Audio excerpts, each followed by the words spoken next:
ठीक। बिस्मिल्लाहिर्रहमानिर्रहीम नहमदुहु व नुसल्ली अला रसूलिहिल करीम। हदीस नंबर है माशाअल्लाह फ़ज़ाइल कुरान में से 34। अन सईद इब्न सुलैम रहिमहुल्लाहु मुरसलन क़ाल रसूलुल्लाह सल्लल्लाहु अलैहि वसल्लम मा मिन शफ़ीअन अअज़मु मंज़िलतन इंदल्लाहि यौमल क़ियामति मिनल क़ुरान ला नबिय्युन वला मलकुन वला गैरुहु। क़ाल अल-इराक़ी रवाहु अब्दुल मलिक बिन हबीब कदा फ़ी शरहिल इह्या। सईद बिन सुलैम रहमतुल्लाहि तआला अलैह हुज़ूर अकरम सल्लल्लाहु अलैहि वसल्लम का इरशाद नकल करते हैं कि क़यामत के दिन अल्लाह के नज़दीक कलाम पाक से बढ़कर कोई सिफारिश करने वाला ना होगा, ना कोई नबी, ना फ़रिश्ता वग़ैरह। ठीक है जी। क्या हदीस हो इरशाद हुई? क़यामत के दिन हाँ, यानी ये कैसे आप एतराज़ भी कर सकते हैं, आप ये क्यों जी नबी फ़रिश्ते क्यों नहीं भाई, कुरान क्यों? एतराज़ बनता है ना। कुरान तो सफ़े हैं, अरबी अल्फाज हैं, लेकिन कुरान अल्लाह का कलाम है। क्या है? कुरान अल्लाह का कलाम है, इसीलिए अल्लाह से निकला है। अल्लाह ताला से जो चीज़ साबित है, निकली है, उसके मुकाबले में नबी वग़ैरह फ़रिश्ता उनकी मतलब शान कम है। अल्लाह का अपनी जो शान है वो क्या है, ज़्यादा है। तो कोई इसमें एतराज़ वाली बात नहीं है। तो कलामुल्लाह शरीफ का शफ़ी और इस दर्जा का शफ़ी होना जिसकी शिफ़ात मकबूल है, क्या है जी? हदीस आपके सामने है, उसको भी देखें। जब अगला सफ़ा पढ़ेंगे, अगला सफ़ा भेजा जाएगा। जिसकी शिफ़ात मकबूल है और भी मुतअद्दिद रवायात से मालूम हो चुका है। यानी 34 से पहले 33 अहादीस और भी बहुत सारी पढ़ी, बहुत कुछ हमने पढ़ा। हक़ ताला शान अपने फ़ज़ल से मेरे और तुम्हारे लिए इसको शफ़ी बना दे, आमीन। ना कि फ़रीक़ मुखालिफ, यानी इसको शफ़ी बनाएं हम। क्या करें? कुरान का अदब ना किया और आदाब के साथ ना पढ़ा, तवज्जो ना की, लापरवाही से पढ़ा, और ठीक है खुशबू भी ना लगाई, खाना काबा की तरफ मुँह भी ना किया। जितनी अदब हो सकते करना है, बैठना अदब से है, सारा कुछ करना है, तभी तो सिफारिश करेगा। नहीं तो फिर कहेगा ये तो वैसे ही लापरवाही करते थे भाई। या अल्लाह, ये मैं देख रहा था, रिकॉर्डिंग कर रहा था मैं सारी। ठीक है जी। फ़रिश्ते लिख रहे थे कि ये तो मेरे साथ मामला कोई सही नहीं था। फ़रीक़ मुखालिफ बनेगा, फिर क्या बनेगा? ख़िलाफ़ हो जाएगा, लड़ेगा, झगड़ालू है बहुत बड़ा। और मुद्दई लआली मसनूआ एक किताब का नाम है, इसमें बज़ार की रिवायत से नकल किया है। और वज़ा का हुक्म भी इस पर नहीं लगाया। यानी क्या है, वो अच्छी किस्म की हदीस है, रिवायत कुछ पुख्ता है। कीजिए, हदीस गढ़ने वाला साहब नहीं उसमें। कि जब आदमी मरता है तो उसके घर के लोग तजहीद व तकफ़ीर में मशगूल होते हैं। क्या होते हैं? किधर होते हैं जी? तजहीज़। हाँ, क्या होता है तजहीज़ व तकफ़ीर? मतलब पता है ना, कफन दफन में मशगूल होते हैं। और उसके सरहाने निहायत हसीन और जमील सूरत में एक क्या होता है जी, शख्स होता है सर के पास। क्या होता है? यानी मरने वाला जो बंदा होता है, डेथ बॉडी के पास एक बंदा होता है, हमें भी नज़र नहीं आ रहा था, उसको नज़र आ रहा होता है। ठीक है जी। जब कफन दिया जाता है तो वो शख्स कफन के और सीना के दरमियान होता है। ठीक है। अब वो जैसा भी हो, जिस शक्ल में वो भी हो, ये अल्लाह ही जानते हैं, लेकिन हदीस की बात पक्की होती है। जब दफन करने के बाद लोग लौटते हैं और मुनकर नकीर आते हैं। कौन आते हैं जी? मुनकर नकीर कौन होते हैं? कब्र में जो सवालात करने, इन मुनकर नकीर दोनों के अलग अलग नाम है, और इकट्ठे नाम लेते तो बोलते हैं नकीरैन। क्या बोलते हैं? नकीरैन।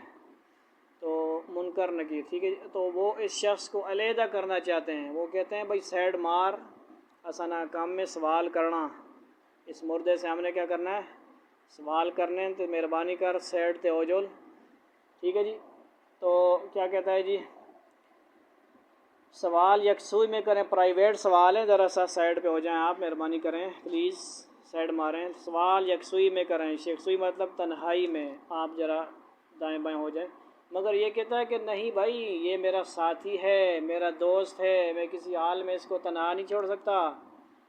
ठीक है जी, इसने मेरा ख्याल किया है, सब रोज़ पढ़ता रहा, नमाज़ों में पढ़ता रहा, रात को पढ़ता रहा। वो जो बंदा होता है ना, कुरान पाक जो होता है ना, वो इंसान की शक्ल में होता है। ठीक है जी, वो कहता है, बंदा कुरान होता है ना, बंदा बंदा होता है, कुरान जो है एक इंसानी शक्ल में होता है ना, समझ आ रही है। जो कब्र में भी जाता है साथ, फरिश्तों को तो नज़र आ रहा है, वो गैब का मामला है सारा ना, वो अब यहाँ पे तो नहीं। हर किसी को जैसे वो मरने वाला बंदा है, उसका मामला आलम बरज़ख शुरू हो गया है, पर्दे का मामला, दुनिया से पर्दे में सारे मामला आते हैं गैब के। वो हर किसी को नहीं पता कि क्या हो रहा है, क्या हो रहा है। वो हदीस में, कुरान में जो आया है वो सच है। ठीक है जी, तो कुरान जो है वो क्या है, कुरान क्या सारे अमाल जो है, नमाज, रोज़ा, ये सारे शक्ल होती है इनकी, हमें नज़र नहीं आ रहा होता। यरफ़अल्लाहु लज़ीना आमनू मिनकुम, आयत कुरान की बता रही है कि ये आसमान में जाते हैं, शक्लें कोई ना कोई बननी होती है इनकी। ठीक है, जितना को पावरफुल अमल होगा, नूरानी बन के जाएगा, अच्छे से कपड़े में लपेट के जाएगा। जैसे नमाज के बारे में आता है कि नमाज आदमी सही पढ़ता है, बिल्कुल अच्छी तरह आराम आराम से पढ़ता है, वज़ू शुज़ू सही करता है, तो नमाज अच्छे सफ़ेद कपड़े में लपेट कर, ठीक है जी, उसको दुआ देती हुई जाती है कि भाई तूने मेरा ख्याल किया है, मैं जा रही हूँ अल्लाह के पास, तेरी सिफारिश करूँगी, बताऊँगी तूने मुझे अच्छी तरह पढ़ा। इसी तरह कुरान इस हदीस में फ़रमाया जा रहा है कि वो क्या है, शक्ल में बन जाएगा। ठीक हो गया। और ये तो हदीसें हैं, मुफ्ती हैं कराची के, आप वीडियो वगैरह देखी नहीं देखी देख लेना। उनको तो ख्वाब भी आया था उनके फ़ौत होने से पहले। ठीक है जी, उन्होंने देखा, अपने बेटे अनवर शाह को बोला कि मैंने ख्वाब देखा है, फ़रिश्ते आए हैं। तो मुझे कहते हैं भाई इसी तरह ख्वाब का एक कब्र वाला मंज़र था। ठीक है जी, और अल्लाह वाले वो बड़े बहुत नेक थे, सुबह शाम बयान करना, कुरान बयान करना, नमाज फ़जर पढ़ाना ख़ुद। तो वो नमाज़ें और ये तो कुरान जो है ना, उनके आ गया इस शक्ल में, दाएं तरफ सराने आ गया। और फ़रिश्तों को इसी तरह जिस तरह ये अभी वाक़या बयान हो रहा, उन्होंने कहा कि भाई जवाब उन्होंने दे दिया। हम एक फ़रिश्ता कहता है मैं आपकी फ़जर की नमाज़ हूँ, दूसरा कहता है ये आपका दरस कुरान हूँ। ठीक है जी, तो बात समझ आ रही है ना। तो ये कहता है अगर मामूर हो तुम सवालात के, अगर मामूर हो तो अपना काम करो, यानी अल्लाह ने आपकी ड्यूटी सवालात की लगाई है तो करो। मैं भी जो है एक बहुत ख़ास बंदा हूँ, आम बंदा नहीं हूँ, अल्लाह का ही कुरान हूँ। ठीक है जी, तो वो ऐसे कहता है मैं इस वक्त तक इससे जुदा नहीं हो सकता कि जन्नत में दाखिल कराऊँ। इसके बाद वो अपने साथी की तरफ मुतवज्जे होकर कहता है, किससे कहता है, मुर्दे से कहता है कि मैं ही वो क्या हूँ, अल्लाह कुरान हूँ जिसको तू कभी बुलंद पढ़ता था और कभी आहिस्ता, तो भी तू बेफ़िक्र रह, बेगम हो। मुनकर नकीर के सवालात के बाद तुझे कोई गम नहीं है। इसके बाद जब वो अपने सवालात से फ़ारिग हो जाते हैं तो ये मलअ आला, किस दर से जी, मलअ आला क्या होता है, अल्लाह अर्श को बोलते हैं मलअ आला। अर्श से क्या करता है जी, अल्लाह का कलाम है ना भाई, मामूली तो नहीं है। वो क्या करता है, अर्श से जाकर मलअ आला से बिस्तर वग़ैरह का इंतज़ाम करता है, स्पेशल प्रोटोकॉल वाला बिस्तर जो रेशम का होता है, और इसके दरमियान मुश्क भरा हुआ होता है।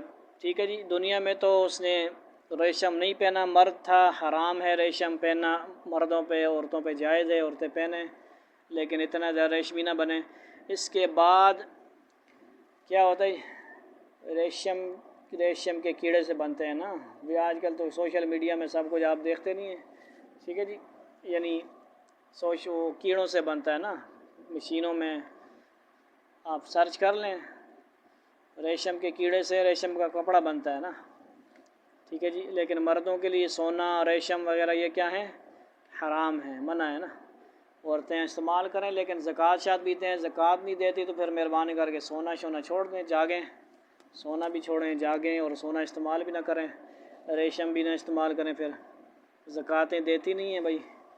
क्या ख़्याल है, जो रेशम का होता है और इसके दरमियान मुश्क भरा होता है, हक़ ताला अपने फ़ज़ल से मुझे भी नसीब फ़रमावे और तुम्हें भी, आमीन सुम्मा आमीन बोलें। ये हदीस बड़े फ़ज़ाइल पर शामिल है, जिसको तत्वील के खौफ से, यानी मुख्तसर कर दिया लंबा होने की वजह से। बहुत लंबी हदीस है लेकिन इन्होंने यहाँ शार्टकट इरशाद फरमाई है। 10 मिनट तो हमारे भी हुए। तो इतनी बड़ी जो है बातें हैं, इतनी खूब आला बातें हैं, ये किसकी बातें हैं? कुरान पाक की अज़मत की बातें हैं, इसका ख़्याल रखने की बातें हैं। ठीक है जी। लेकिन अगर हमने कुरान का ख़्याल ना किया, बज़ाहिर तो ऐसे किताब नज़र आ रही होती है लेकिन बड़ा अल्लाह का कलाम है। ठीक है जी। बहुत इसके मामलात जो दुनिया में नज़र आते हैं बरक़ात, वो हमें नहीं पता लग रहा होता ज़ाहिरी तौर पे, लेकिन सही जो पता लगेगा मरने के बाद इसका मामला क्या होगा वो पता लग जाएगा। तो लिहाजा इसके साथ लापरवाही नहीं करनी। अल्लाह ताला हमें अमल की तौफ़ीक़ अता फ़रमाए, कुरान का अदब की तौफ़ीक़ अता फ़रमाए, सही तजवीद के साथ पढ़ने की भी और इसके हुकूक़ अदा करने की तौफ़ीक़ अता फ़रमाए।